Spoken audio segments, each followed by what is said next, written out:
여러분들은 어디에 사십니까?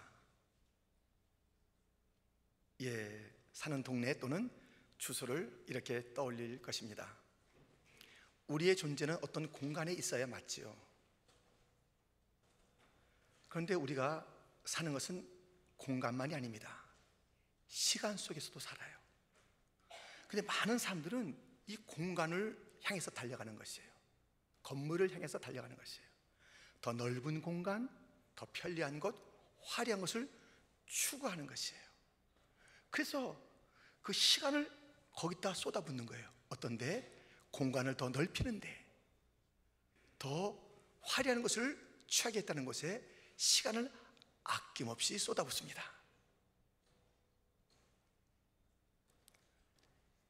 그런데요, 이 공간은 우리가 이 땅에서 필요하지만 영원 세계와는 상관이 없어요. 어느 공간, 어느 건물, 어떤 화려함에 있었든지 그것은 영원한 세계와는 상관은 없어요. 단지 이 땅에 조금 편리를 줄 뿐이에요. 그러나 시간은 그 속에 사는 삶이 어떠한 삶을 사냐에 따라서 영원한 세계와 연관이 있다니까요. 그러므로 우리는 이 시간에서 사는 그 삶을 아주 소중히 여겨야 될 터인데 그걸 업신여길 때가 많아요. 오늘 본문에도 예수님에게 두 질문이 이제 드려집니다. 하나는 공간에 대한 질문, 건물에 대한 질문입니다. 그런데 우리 예수님께서 아주 분명하게 간단하게 답을 주십니다. 또 하나의 질문은 시간에 대한 질문을 합니다. 그때 우리 예수님께서는 아주 자세하게 그 시간의 그 문제를 가지고 답을 하시는 장면을 보게 됩니다. 1절 말씀, 예수께서 성전에서 나가실 때에 제자 중 하나가 이르되 선생님이여 보소서, 이 돌들이 어떠하며 이 건물들이 어떠하니까. 큰 성전, 화려한 성전을 보며 그 돌들과 건물에 대한 질문을 던졌을 때에 너 큰 건물을 보느냐? 돌 하나도 돌 위에 남지 않고 다 무너뜨려지리라. 이게 사실이 됐죠. AD 70년에 로마의 디도 장군이 그의 군사들과 함께 와서 예루살렘 성전 돌 위에 돌 하나도 남지 않게 다 부숴냈습니다. 하나도 남지 않게 만든 것입니다. 주님께서는 그렇게 답하셨어요. 그런데 또 하나의 질문이 주 앞에 이제 드려지는 것입니다. 3절 말씀에 감람산에 계신 그 예수님께 베드로, 야고보, 요한, 안드레가 조용히 묻습니다. 어느 때에 이런 일이 있겠사오며 이 모든 일이 이루어지려 할 때에 무슨 징조가 있사오리까? 솔직히 그렇게 건물이 허물어지는 건 좀 더 이 역사의 종말, 그때는 언제며 무슨 일이 있겠습니까? 라는 시간에 대한 질문을 했을 때에 예수님께서는 쭉 말씀을 해가시는 것이에요. 물론 그들이 궁금했던 정확하게 어느 날 어느 때에 종말이 있는가 말씀은 하지 않았지만 이 시간은 끝이 있을 것이며 그 끝까지 시간 속에서 일한 삶을 살아라고 주님께서는 말씀하시는데 굉장히 중요한 말씀이에요. 오늘 본문 마지막 절 마지막 구절에 끝까지 견디는 자는 구원을 받으리라. 끝까지 그 시간 속에서 견디는 자는 구원을 받는다. 시간을 잘 살아야 돼요. 시간은 끝이 있어요. 그런데 그 끝을 살아가는 삶의 방식은 견디는 거예요. 그 쉬운 것이 아니라는 것이죠. 참는 거예요. 바라는 거예요. 인내하는 거예요. 갈망하는 거예요. 그 끝 있는 시간을 향해서 살아가는 방식이 견딤이며 참음이다. 그래야 구원을 받는다라고 말씀하고 있습니다. 그러므로 어느 공간에 사는가, 그것보다는 어떠한 시간을 사는가, 그게 중요한 것입니다. 우리 주님께서 이 끝까지 견디는 삶에 대해서 말씀하시면서 끝까지 사는 동안에 우리가 보고 경험할 일들이 있다는 것입니다. 그러므로 우리 주님께서 미리 말씀해 주시니 우리가 그 끝까지 가는 시간 동안에 보아야 될 것, 만나고 경험할 그 일들을 우리가 어떻게 지혜롭게 주의 뜻을 쫓아서 살 수 있을지 말씀을 통해서 교훈을 받고자 하는 것입니다. 세상 끝날까지 어떤 일이 있다는 것입니까? 첫 번째로 세상에서 악을 볼 것이다. 역사 끝까지 세상에는 악이 있다, 미혹이 있다, 모순이 있다, 갈등이 있다, 싸움이 있다라고 말씀하시는 것입니다. 5절부터 보면 예수께서 이르시되 너희가 사람의 미혹을 받지 않도록 주의하라. 많은 사람이 내 이름으로 와서 이르되 내가 그러하여 많은 사람을 미혹하리라. 난리와 난리의 소문을 들을 때에 두려워하지 말라. 이런 일이 있어야 하되 아직 끝은 아니니라. 민족이 민족을, 나라가 나라를 대적하여 일어나겠고 곳곳에 지진이 있으며 기근이 있으리니 이는 재난의 시작이니라.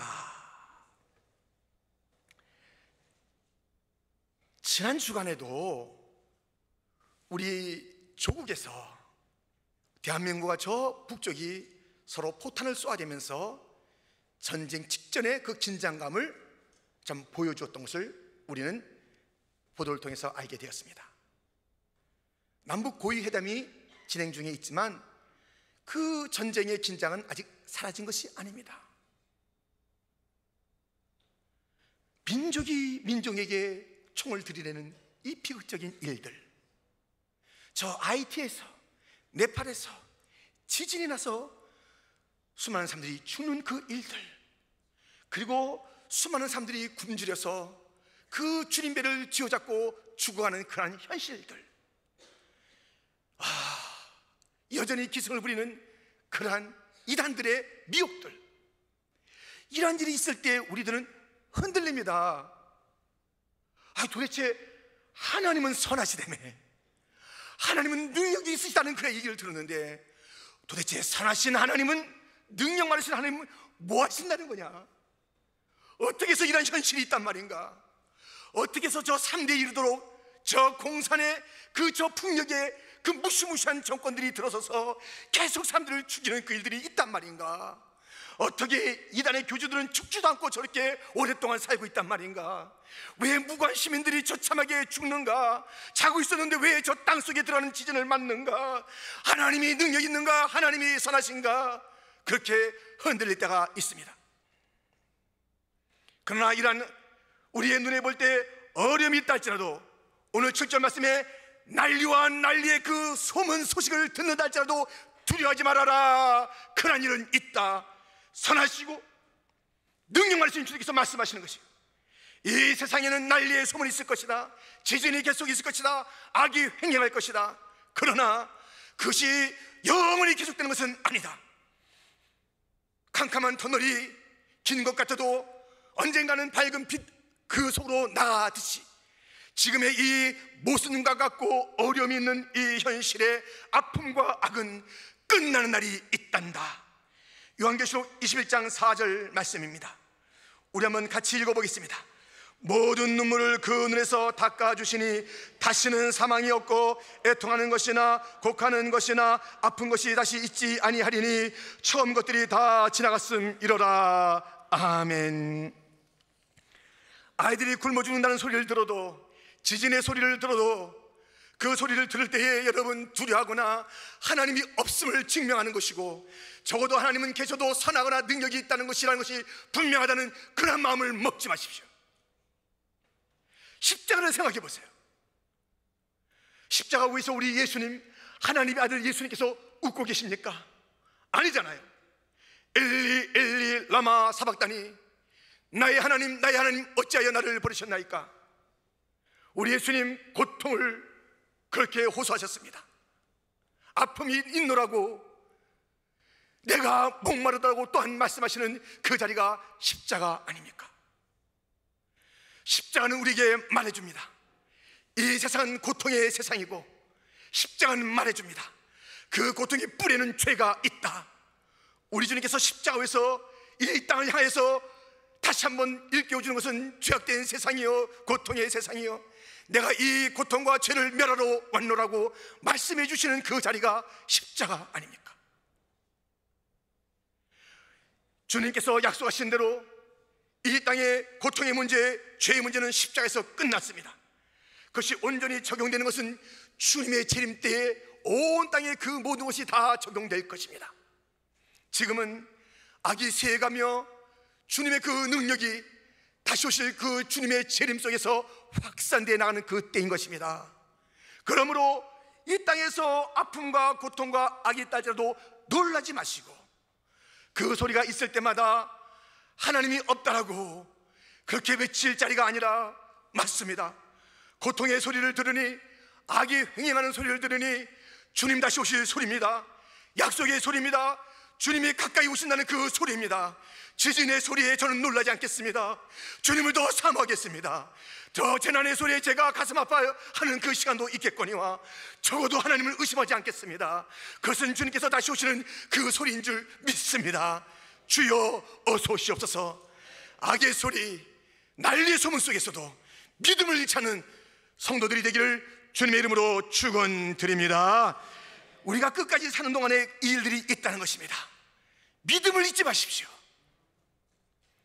두 번째, 끝까지 사는 동안에 무슨 일이 있다는 것입니까? 복음이 만국에 전파될 것이라는 것입니다.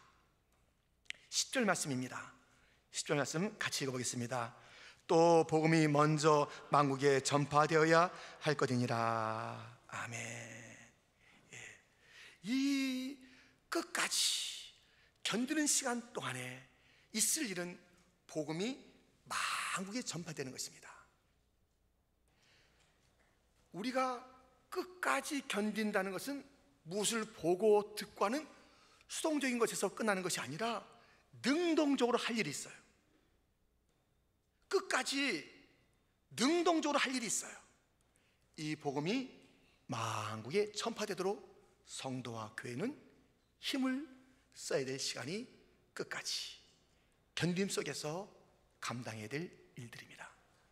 그런데요, 교회가 이 복음을 만국에 전하는데 잘 전해야 돼요. 자칫 잘못하면 가짜 복음을 전하기 때문입니다. 가짜 복음이 있어요. 예수님 믿으면 이 땅에서 잘 먹고 잘 삽니다. 가짜예요, 가짜. 이 땅에서의 일들에 관심 쓰는 것, 정치가의 일이요, 경제인들의 일이요, 자선사업가들의 일이요, 맞습니다. 근데 거기에 교회가 또 한 발을 들이며 이 땅에서 잘 살기를 원하십니까? 예수 믿으세요.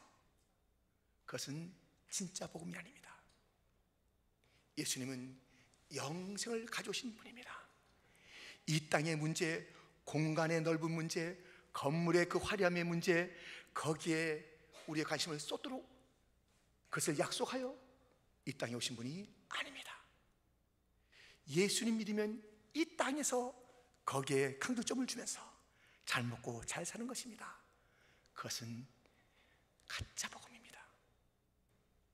그런가 하면 값싼 복음을 전하는 교회와 성도가 있을 수가 있습니다. 무엇이 값싼 복음입니까? 그것은 예수님을 믿으라고 그래요. 그러면 된대요. 그냥 있는 그 자리에서 예수님 믿으면 된대요. 여러분, 그 값싼 복음이에요. 반드시 있어야 될 것이 있습니다. 회개가 있어야 되는 것이에요. 우리 예수님께서 복음을 증거하실 때 어떻게 하셨을까요? 그것은 마가복음 1장 14절 15절 말씀입니다. 같이 한번 읽어보겠습니다. 요한이 잡힌 후 예수께서 갈릴리에 오셔서 하나님의 복음을 전파하여 이르시되 때가 찼고 하나님의 나라가 가까이 왔으니 회개하고 복음을 믿으라 하시더라. 아멘. 주님께서 말씀하시는데 회개하라는 회개예요. 여기 이제 음악 전문가들이 많이 계시네요. 근데 이 음악에는요, 저는 좀 문외한이지만 음악에는 주제, 선율이 있어요. 주제, 그 음이 있단 말이죠. 그래서 베토벤의 교향곡 5번 운명은 빠바바밤 빠바바밤 빠바바밤 빠바바밤 이렇게 해서 이 빠바바밤이 계속 흐르는 거예요. 그게 강하게 흘렀다가 약하게 흘렀다. 이 주제가 잘 흐르는 것이에요. 이 복음의 주제음, 중요한 주제음은 회개하라, 회개하라, 회개하라는 것이에요. 이것이 없는 복음은 진정한 복음이 아니에요. 그래서 예수님께서 그렇게 전하신 것처럼 교회도 온 땅에 복음이 증인이 된다는 것은 이 내용을 담고 있어야 합니다. 누가복음 24장 46절로부터 보면 또 이르시되 이같이 그리스도가 고난을 받고 제3일에 죽은 자 가운데서 살아날 것과 또 그의 이름으로 죄의 사함을 받게 하는 회개가 예루살렘에서 시작하여 모든 족속에게 전파될 것이 기록되었으니 너희는 이 모든 일의 증인이라. 예수님의 십자가가, 예수님의 부활이 증거되는 그곳에 회개의 복음도 증거되어야 된다는 것입니다. 이 모든 것을 증언하라는 것입니다. 우리가 어떻게 살았습니까? 그냥 살짝 예수님 믿는다고 하면 되는 것입니까? 아니잖아요. 그럴 수 없잖아요. 하나님을 대적했고 하나님을 등졌으며 하나님을 원망했고 그의 모든 말씀마다 불순종으로 삶을 살았던 인류가 이제 주 앞으로 나와서 그의 축복을 누리는데, 이 모든 죄악된 삶을 결단하고 끊어내고 십자가 앞에서 내가 죄인이었습니다, 하나님의 뜻대로 살지 못했던 죄인이었습니다, 그렇게 쏟아내야 되는 것 아닙니까? 회개가 그 복음의 주 선율이란 것을 잊어서는 안 됩니다. 값싼 복음 전해서는 안 돼요. 지금 우리 교회가 올 여름에 얼마나 많은 단기 선교팀을 국내에 파송했습니까? 지금 마지막으로 캄보디아 팀이 이제 활동하고 있습니다. 계속 기도 부탁드립니다. 지난 목요일 날 인도와 케냐 팀이 귀국했습니다. 아주 소수가 갔던 그 단기 선교입니다. 그럼 많은 이제 사역을 하신 거예요. 인도에 가니까 참 복음 전하기 쉬워요. 왜냐하면 예수 믿으세요 하는데 다 믿겠다. 다 그들의 원래 종교는 힌두교예요. 근데 예수 믿으세요, 나 다 믿겠대요. 근데 문제는 뭐냐면 예수님도 믿겠다는 거예요. 자기가 믿고 있는 거 그대로 했다가 예수님을 플러스 시켰어. 예수님이 주실 복이 또 있나? 하면서 예수님도 믿겠다는 거예요. 그러므로 우리는 가짜 복음, 값싼 복음, 다원주의 복음을 증거해서는 안 되는 거예요. 예수님도가 아니라 예수님만 믿으세요. 예수님만 믿으세요. 다 진리가 아닙니다. 예수님 한 분만이 진리입니다. 그것을 증거해야 되는 거예요. 교회는 그것을 증거해야 되는 거예요. 예수님만 증거해야 되는 것이에요. 이스라엘 백성들이 광야에서 40년 동안에 하늘에서 내려온 단 하나의 양식을 먹었습니다. 그것이 무엇입니까? 만나요. 하루 종일 만나요. 오늘도 내일도 만나요. 그들은 계속 만남을 먹었습니다. 지루하지만 그 만남만이 그들의 생명이었습니다. 우리가 이 땅에 사는 동안에 다른 것 원하십니까? 아닙니다. 예수님밖에 없습니다. 예수님밖에 없습니다. 지루하다고 다른 것 주지 않았습니다. 만나 하나밖에 없다. 만나 하나밖에 없다. 만나다 말씀하셨던 우리 하나님, 이 땅에 사는 동안에 우리의 유일한 양식은 단 하나, 예수밖에 없습니다. 단 하나 믿는 예수밖에 없습니다. 이 유일한 예수를 증거해야 됩니다. 나의 죄를 씻는 것은 예수밖에 없습니다. 우리가 전할 말은 예수밖에 없는 것입니다. 나의 죄를 씻기는 예수의 피밖에 없네. 다시 정케하기도 예수의 피밖에 없네. 예수의 흘린 피 나에게 하오니 귀하고 귀하다. 예수의 피밖에 없네. 영원토록 내 할 말 예수의 피밖에 없네. 나의 찬미 제목은 예수의 피밖에 없네. 예수의 흘린 피 나에게 하오니 귀하고 귀하다. 예수의 피밖에 없네. 이 끝날까지 마지막 때에 교회가 할 일이 무엇인가? 끝까지 견디면서 할 일이 무엇인가? 진짜 참복음을, 예수 일의 그 복음을 만국에 전하는 것이 우리의 할 일인 것입니다. 그냥 가만히 당하는 것만 당하는 게 아니에요. 가만히 보는 것만 보는 것이 아니에요. 우리가 능동적으로 할 일이 있으니 이 진정한 복음이 가짜나 값싼 것이나 다원주의가 아닌 참 예수 그 진리, 회개를 통해서 하나님 앞에 간다는 그 놀라운 이 복음을 우리 교회는 끝까지 전해야 하는 사명을 갖고 있는 것입니다. 끝까지 견딜 때에 어떤 일이 있습니까? 세 번째로, 교회가 핍박을 당할 것이라는 것입니다. 세상은 교회가 전하는 회개의 복음을 싫어합니다. 야, 무슨 회개? 예수님만 전하는 것을 싫어합니다. 세상에 재밌는 게 너무너무 많은데 교회는 한번 가줄까? 근데 너무너무 재밌는 게 많아. 이걸 다 끊으라고, 다 돌이키라고. 싫다, 싫어. 세상은 회개의 복음, 예수님만의 복음을 싫어합니다.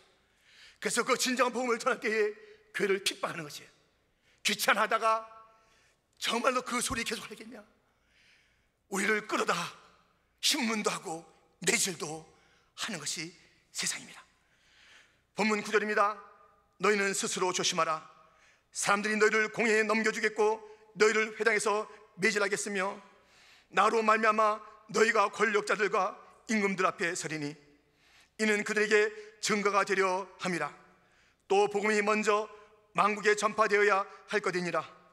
사람들이 너를 끌어다가 넘겨줄 때에 무슨 말을 할까 미리 염려하지 말고 무엇이든지 그때 너에게 주시는 그 말을 하라. 말하는 이는 너희가 아니요 성령이시니라. 형제가 형제를, 아버지가 자식을 죽는 데 내주며 자식들이 부모를 대적하여 죽게 하리라.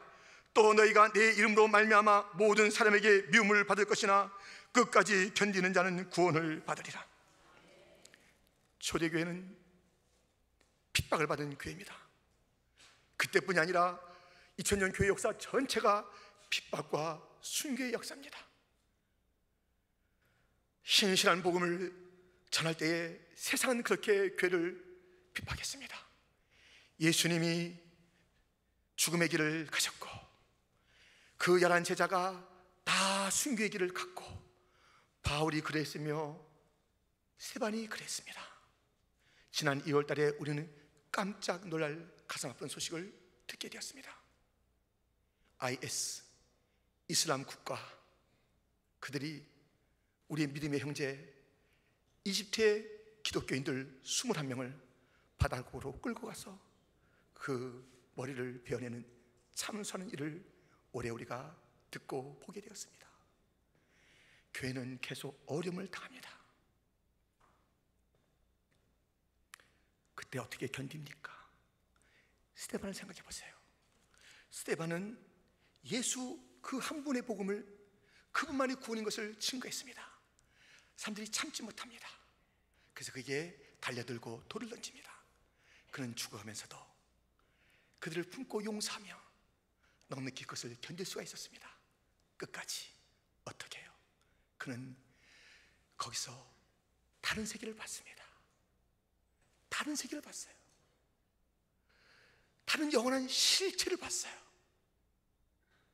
여러분, 진정한 다수는 와와거리는 무리지어서 다수 세력이라고 말하는 게 아닙니다.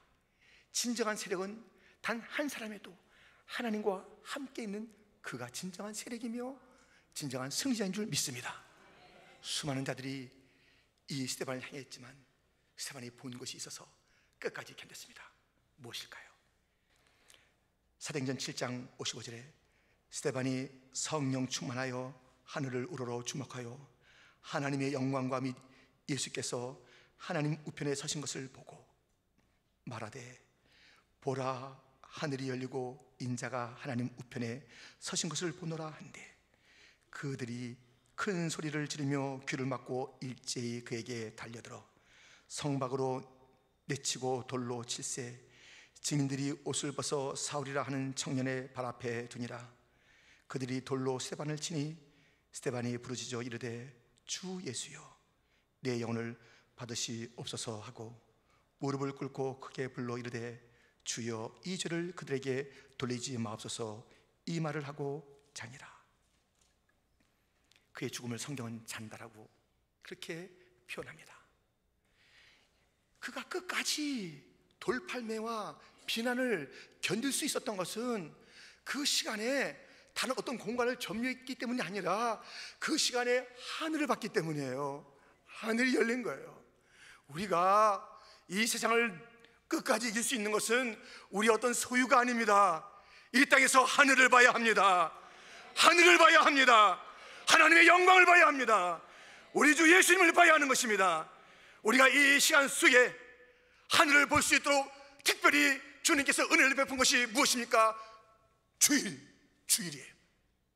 우리의 모든 열세의 삶 속에서 하늘을 바라봐야 되겠지만 세상에 풍요하게 지나는 거예요. 세상에 여러 가지 일들 가운데 치이는 거예요. 그래도 너는 이 주일날 와서 다시 하늘을 바라보라. 하늘이 있다. 너희 시간은 이 땅에 흘러가는 그 속에 너희가 넘길 것이 아니다. 세상의 공간을 위해서 너희가 달려갈 것이 아니다. 세상의 건물을 위해서 너희가 힘을 쓰되 이 모든 그 시간을 다 쓸 것이 아니다. 너 적어도 이 주일날만큼은 나를 봐야지. 주일날은 나를 봐야지. 주일날은 나를 봐야지. 하늘을 보라고 주어진 시간이 이 주일인 것입니다.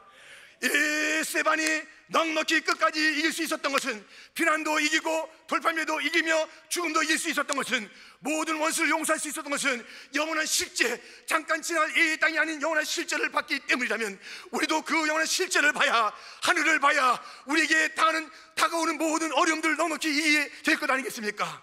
우리가 계속 세상과 타협하고 적당히 우리가 모든 것들을 다 내놓는 것은 하늘을 보지 못했기 때문인 것입니다. 신앙을 버리는 이유는 하늘을 바라보지 못했기 때문인 것입니다. 주일날조차도 와서 하늘을 삐끔 보고 가는 거예요. 삐끔 보고 가지 마세요. 삐끔 보고 가지 마세요. 하늘이 열린 듯 하는데 그냥 자기는 닫아둔 거예요. 하늘이 아무리 열린 듯 자기가 쳐다보지 않는데 어떡하는 거예요? 계속 세상 생각을 하는 거예요. 이거 끝나고 나서 점심은 어디 가서 무엇을 먹는다, 어디 가서 뭘 또 운동을 한다, 또 누구를 만난다. 주일조차도 나가서 내가 또 장사해서 내가 또 땅을 많이 만들어야지, 내가 또 공간을 키워야지, 내가 이 땅의 소유를 더 만들어야지. 어떻게 하겠다는 거예요? 어떻게 해요? 그래서 이 세상에 나가서 온 이웃 땅을 다 가져서 어떻게 했다는 거예요? 그것은 하나님 나라와 아무 상관이 없는, 우리가 이 땅에 나가서 온 땅을 다 천지를 갖다 하시라도 우리가 주님을 기억하지 아니하고 하늘을 바라보지 않는다면, 우리가 진정한 믿음이 없다면 아무것도 아니. 이 땅에서 끝까지 견디는 삶, 이 땅에서 어떤 핍박이 있어도 하늘을 바라보며 주 예수를 바라보며 하나님은 나를 견디는 힘을 주시옵소서. 주를 바라봅니다. 성령이 함께하여 주옵소서. 하늘의 사람이 될 때 넉넉히 이길 줄 믿습니다. 하늘을 바라보는 성도가 되기를 주님의 이름으로 축원합니다. 공간을 지향하는 삶이 있는가 하면 시간을 지향하는 삶이 있습니다. 공간에 대해서는 우리 주님께서 한마디로 허물어진다 말씀하셨고, 시간의 질문은 주님께서 소상하게 일러주었습니다. 이 시간은 끝이 있는데 그때까지 견뎌야 구원이 있느니라. 세상에서 악을 볼 것이다. 너 교회는 가만히 있지 말고 복음을 증거해라. 너 핍박이 오면 잘 견뎌라 말씀하고 있습니다. 그런데 지금 이 자리에 있는 모든 분들은 저와 함께 동일한 것이 있습니다. 역사의 끝이 있는 것을 알기 때문에 여기 온 거예요. 역사의 끝, 세상의 끝이 있는 것을 알기 때문에 여기 온 지혜로운 자입니다. 그런데 두 부류가 있어요. 어느 부류에 들어가는지 들어보세요. 한 부류, 끝은 있다. 그런데 그 끝이 오늘은 아닐 거야 하는 부류가 있어요. 느슨해요. 끝이 있다는 건 내가 안 되니까 많이 들었지. 맞아 끝이 있어. 역사의 종말이 있어. 근데 오늘은 아닐 거야. 끝이 있는데 우리가 역사의 종말도 있는가 하면 그 끝은 내 개인의 종말로도 찾아오는 것이에요. 오늘은 아닐 거야. 적당히 살아가는 자들이 있어요. 또 한 부류는 끝이 있는데 오늘일지 몰라. 오늘일지 몰라. 그날이 오늘일지 몰라. 내가 이 땅에서 다음 주에 또 예배드린다고 내가 어떻게, 누가 그것을 보장하는가? 내가 이것이 마지막 예배일지 몰라. 오늘일지 몰라. 우리 주님 오늘 오실지 몰라. 오늘일지 몰라 하면서 깨어서 신앙생활을 똑바로 하는 자들이 있습니다. 종말을 믿는 자들, 끝을 믿는 자들이지만 오늘은 아닐 거야 하면서 살아가는 느슨한 자가 되지 마시고, 오늘일지도 몰라, 오늘 주님이 오신다 할지라도, 나를 부른다 할지라도, 내가 이 예배를 드리고 나간다 할지라도, 우리는 맞습니다. 함께 이 예배를 드리는 자 중에서 바로 여기서 쓰러져서 그대로 떠나는 것을 봤습니다. 그는 신학을 공부했던 자입니다. 앞으로 나가서 어떤 기술을 계획을 했던 그런 자입니다. 우리 교회당에서 그런 일이 있었습니다. 예배를 드리는 중에 그냥 저 앞으로 가는 것을 보았습니다. 여러분, 오늘일지 몰라, 오늘일지 몰라, 그날이 오늘일지 몰라 하면서 깨어서 날마다 주님 만날 준비를 하며, 오늘도 잘 견디며, 오늘도 복음을 위해서 살며, 오늘도 세상의 소식 가운데 우리의 마음을 참으로 흔들리지 않으며 끝까지 주님은 살아계신 것이 맞습니다. 주님은 선하십니다. 주님은 선하십니다. 주님은 능력이 있습니다. 그런데 이 땅에 악이 있다고 그랬습니다. 주의 능력이 없어서, 선이 없어서 그것이 참으로 있는 것이 아니라 주님께서 그것을 통해서 마지막 날에 오실 징조로 삼았사오니 주여 주여 오실 것을 믿나이다. 환난 속에서도 주를 끝까지 찬양하는 그 믿음이 우리의 믿음이 되기를 축원합니다. 끝까지 견딥시다. 구원을 받습니다.